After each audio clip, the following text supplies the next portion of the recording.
On 5 News, battered Britain. Storm surges, snow and high winds hit much of the country, closing schools and causing widespread disruption. Waves are causing havoc on the coast, with residents bracing themselves as high tide looms later this evening. And thousands are forced to flee their homes in the most vulnerable areas.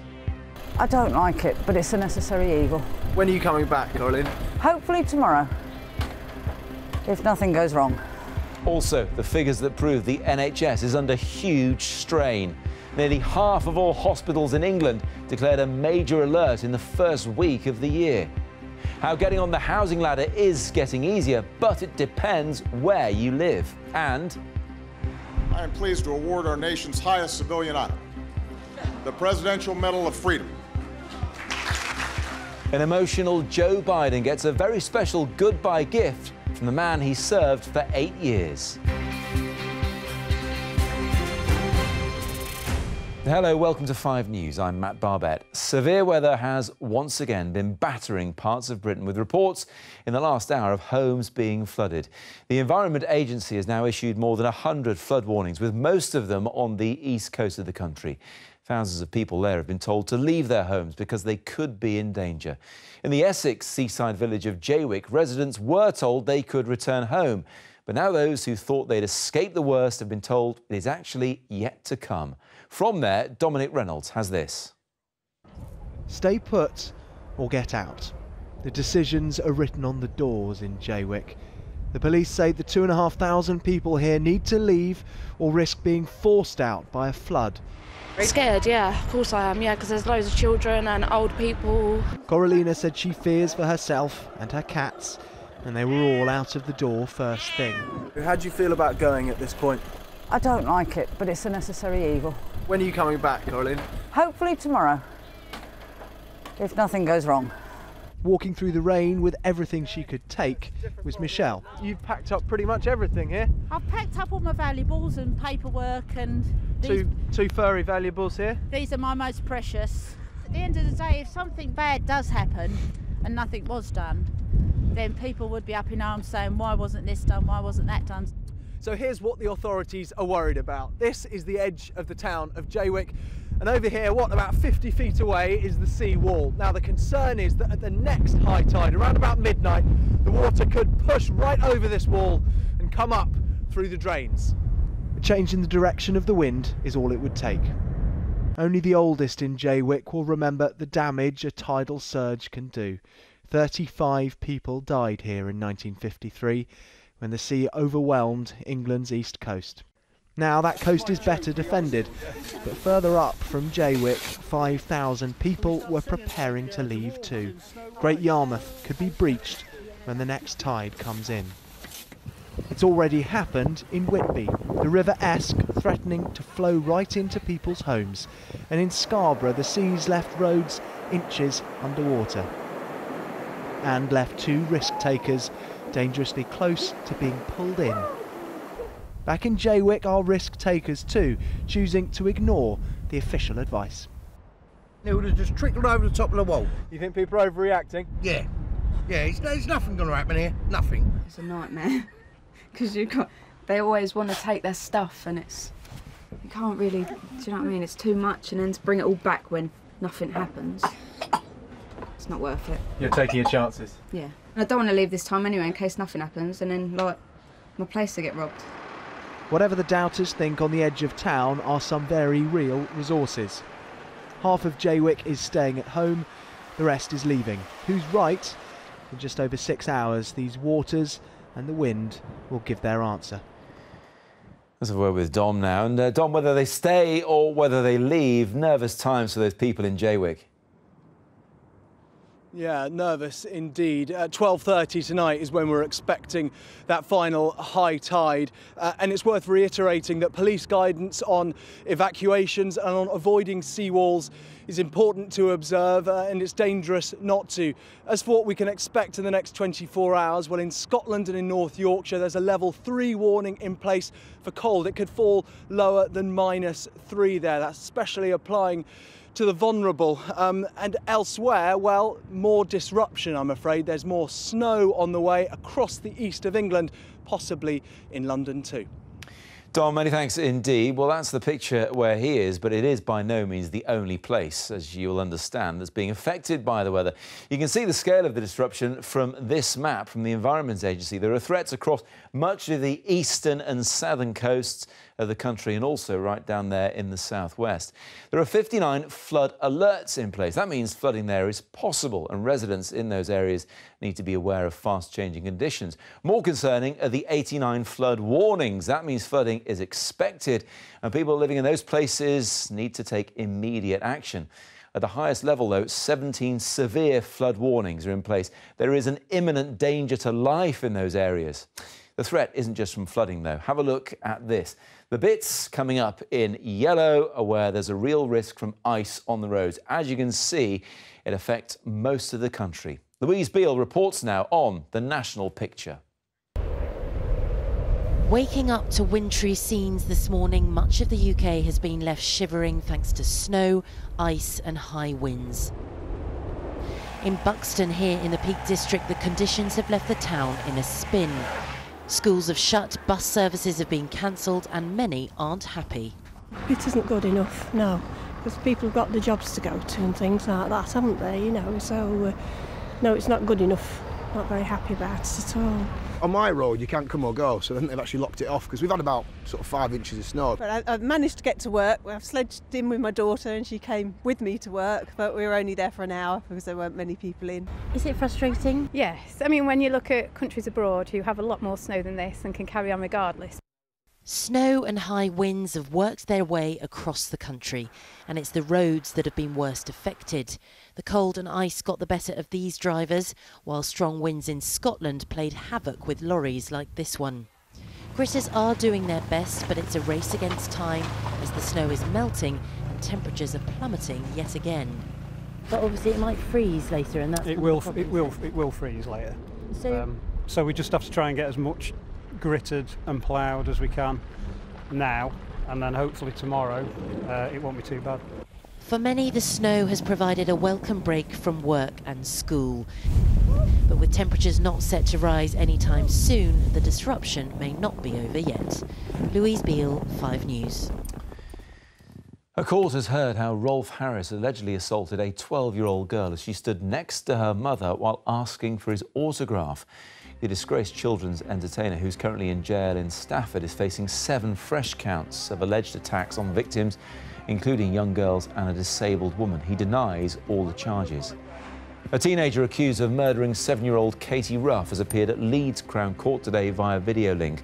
The little girl was found badly injured in a field in York on Monday and died shortly after in hospital. The 15-year-old, who can't be named for legal reasons, did not speak during the 5-minute hearing. She's been remanded in youth detention. And there's been a 3rd day of strikes by Southern Rail drivers, causing disruption for 300,000 passengers. The action comes as part of a long-running dispute over driver-only trains. A series of further walkouts is planned for later this month. The crisis in NHS A&E units has deepened further as new figures show that more than 40% of hospitals in England had to declare a major alert in the first week of January. Our health correspondent Catherine Jones is with me now. This sounds pretty serious. It is striking how many more hospitals are now struggling and how much longer they are each struggling for. So, for last week, 65 trusts declared an alert. Now, that's 40%, as you said, of acute trusts in England. 41 of those trusts had to declare an alert for 4 or more days in a week. Now, compare that to the week before Christmas, just 10 had that kind of prolonged period of stress, and 6 had to declare the highest level of alert. Now, that's as many in a single week as we saw in the whole of December, pretty much. What can the NHS do then to get things back under control now? Well, this tallies very much with the picture that patient, staff and hospital bosses gave us firsthand in hospitals this week. I mean, let's first look at what people themselves have had to say. This is probably the busiest that we've been, I think, for a very long time. The doctors and nurses are doing their utmost and they're doing their best, and they've all got a smile on their face still. I don't know how. It's continuous pressure that's going on at the moment, and we're not seeing any sort of relief. I feel sorry for them. They're running about like this chickens, basically. Yeah, at some point we simply won't be able to cope. Scary words there, but declaring these alerts does mean that they can begin to try to sort things out by, for example, pulling in extra staff, cancelling all operations. A lot of hospitals have actually been doing that. But health experts say that the more this spreads, the more difficult it is to get a grip on the situation. What we are seeing is a real geographic pattern, and what I think we're seeing is one organisation gets into difficulty, it tries to divert patients somewhere else. Unfortunately, they can't cope, and you get a domino effect as one organisation after another begins to declare operational problems. And of course, Kathy, the weather always plays a part this time of the year, and right now, as we've been saying, it's particularly bad. Indeed, anyone in A&E, staff-wise, will tell you that that means two things, chest infections and fractures. And so let's hope next week I'm not sitting here with an even bleaker picture to give you. Hope not, Kathy. Thanks very much indeed. Now, there's another by-election on the cards after Labour MP Tristram Hunt announced he is going to leave politics to run London's Victoria and Albert Museum. The published historian had previously tried to become Labour leader, but has now become the second member of the Commons to quit since Jeremy Corbyn was re-elected to the role. As our political editor Andy Bell explains, the seat of Stoke-on-Trent Central has always been Labour, but UKIP in particular will fight hard for it. Not so long ago, he was touted as a future leader, and he certainly might have expected a cabinet job in a Labour government. But now Tristram Hunt has quit as an MP. In his carefully worded resignation letter, Tristram Hunt said his time as an MP had been rewarding but intensely frustrating. And in what could be seen as a criticism of the leadership, he said the country needed a strong opposition and credible alternative Labour government. It's no secret, since day one he's had real differences with Jeremy Corbyn's leadership. But today the Labour leader denied that he was happy to see this critic go. No, I don't want anyone to resign. I don't want to lose MPs, but he has taken this position as director of the V&A. Good luck to him, and we'll have a by-election. Tristram Hunt is off to be the boss of London's Victoria and Albert Museum. He's the second Labour MP in a few weeks to leave for a job outside politics. And some colleagues say, given the state of the party, there'll be more. Labour MPs, looking at our standing in the opinion polls at the moment, the prospects of becoming a government minister are probably more remote than they have been since the 80s. Therefore, if some organisation comes with a very decent offer to do something different, then Labour MPs will be challenged to turn those offers down. There will now be a by-election in Stoke-on-Trent Central. UKIP came second in the general election there, and they fancy their chances. It's a great opportunity for us, that's for sure. I think we can win. I think our membership will feel that we can win. I absolutely think that the Labour Party are going to think that we can win. If we don't, it will absolutely be a disappointment in this by-election, but we're not hedging the future of the party on it. In his resignation letter, Tristram Hunt said he didn't want to rock the Labour boat, but like it or not, he has. Andy Bell, 5 News. Still to come on 5 News. How first-time buyers are defying the odds, but not everyone is so optimistic. There's no way that I could secure a mortgage, and it's also very hard to save because rents are so high. And a presidential surprise. What Barack Obama did to make his closest aide shed a couple of tears. We'll see you after the break.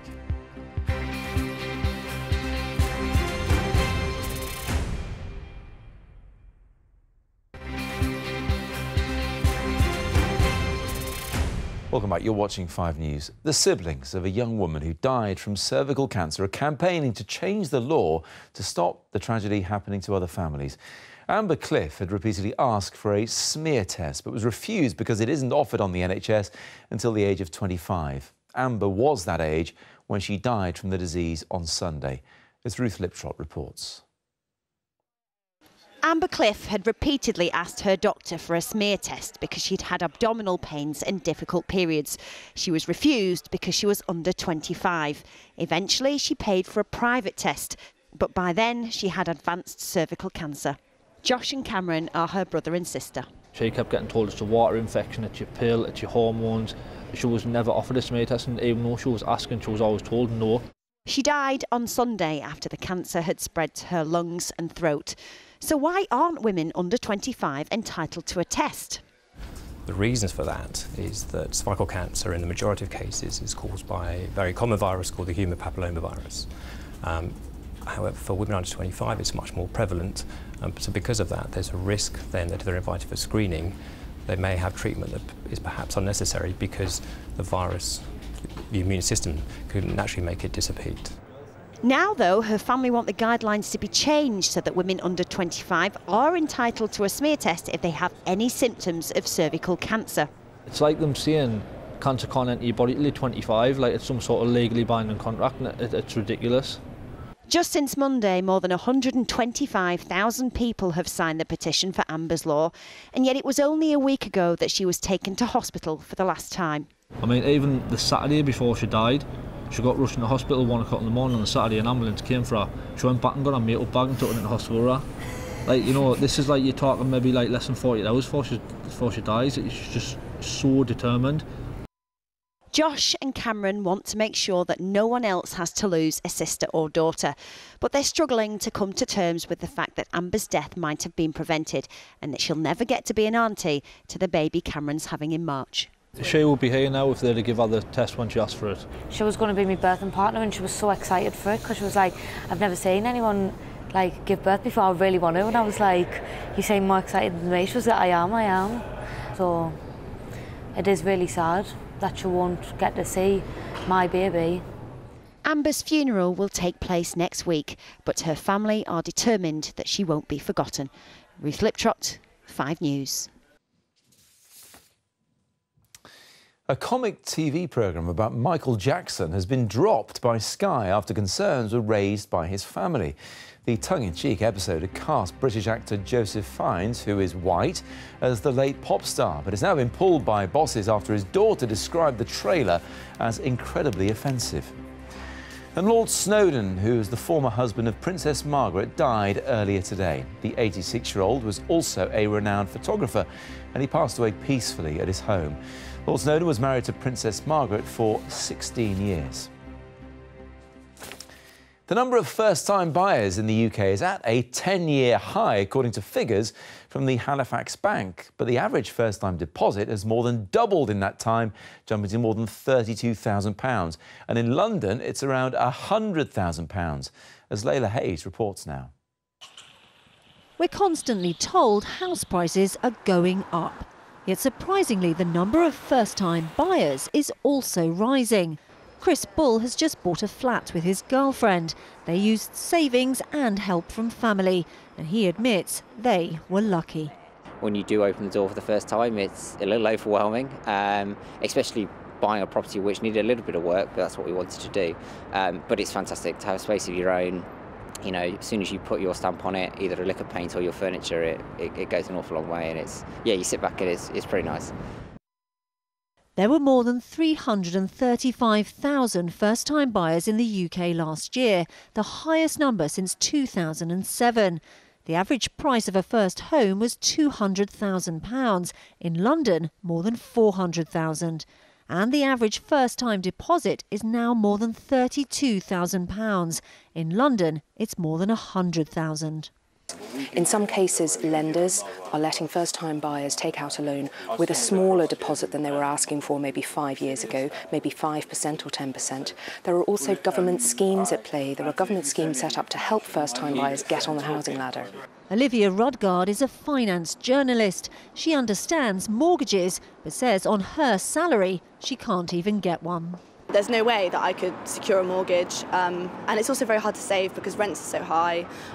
They are quite often half of your monthly salary, and then you've got very little left over at the end of the month after paying for all your expenses as well, to be able to save up for a deposit. So it's a difficult situation all round. The number of first-time buyers is rising, but more than a quarter now take out a mortgage lasting at least 30 years. They may be on the ladder, but paying off the loan is a whole different problem. Layla Hayes, 5 News. That's a tall old ladder, all right. Finally, in just a week's time, of course, Donald Trump will be sworn in as President of the United States. And that means the end of an era for Barack Obama and for the man who's been at his side the whole time. Obama and Joe Biden are famously good friends, as well as political partners. And last night, the president paid his right-hand man, the vice president, the ultimate tribute. I am pleased to award our nation's highest civilian honor, the Presidential Medal of Freedom. Biden was visibly moved as he was awarded the honour at a surprise ceremony in the White House, but among the emotion there was also time for laughter as they reflected on their famous double act. This also gives the internet one last chance to talk about our bromance. It was 8.5 years ago that I chose Joe to be my vice president. There has not been a single moment since that time that I've doubted the wisdom of that decision. He was the best possible choice, not just for me, but for the American people. This is a remarkable man. And I just hope that the asterisk in history that is attached to my name when they talk about this presidency is that I can say I was part of the journey of a remarkable man. So is he, a remarkable story behind him as well. That's it from me for now, though. I'll be back at 6:30 with 5 News Tonight. We'll have the latest from Jaywick and Great Yarmouth, as both towns are evacuated ahead of high tide in that part of the country. We'll have more on those reports of flooding in and around the town of Whitby as well. Also, Donald Trump lashes out at the former MI6 officer behind that extraordinary dossier, accusing Chris Steele of being a failed spy. I'll be talking to a former Foreign Office minister who oversaw Britain's intelligence agencies, asking whether that leak has damaged our spies' credibility. But that's just about it for now. Alex Deakin has the all-important weekend weather next. I'll see you again at 6:30. For now, thanks for watching. Bye-bye.